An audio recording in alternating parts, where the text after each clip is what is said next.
Affection génétique chronique qui touche principalement les voies respiratoires et le système digestif, la mucoviscidose est la maladie la plus fréquente en Europe et aussi l'une des plus graves.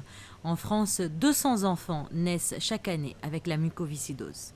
La lutte contre la mucoviscidose est très importante et j'ai envie presque de dire ce qui est super important, c'est que ça permet de faire le lien avec un combat qui est vraiment très important, c'est le don d'organes. Il y a énormément de gens qui ne sont pas sensibilisés par le don d'organes et je trouve qu'il faudrait qu'il y ait plus de gens qui y soient sensibilisés. Si 85% des Français se disent favorables au don d'organes en fin de vie pour réaliser des greffes, moins de la moitié en ont parlé à leurs proches. Une démarche pourtant indispensable car c'est vers la famille que les équipes médicales se tournent avant d'envisager tout prélèvement, la carte de donneur n'ayant pas de valeur légale.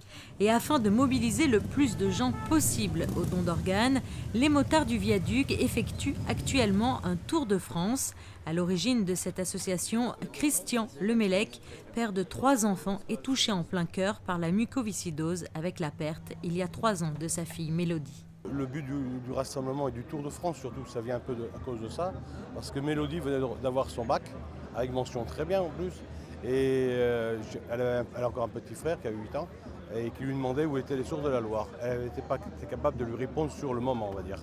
Donc je lui ai dit, Mélodie, l'année prochaine, je te prends et je t'emmène faire le Tour de France pour voir à peu près ce qui se passe en France.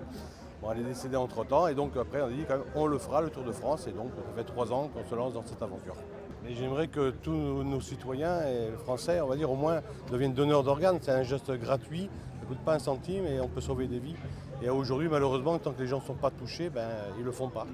La cause nous semble bonne et juste et on a créé un lien maintenant d'amitié, on peut dire, puisque ce week-end on était à leur concentration à Millau.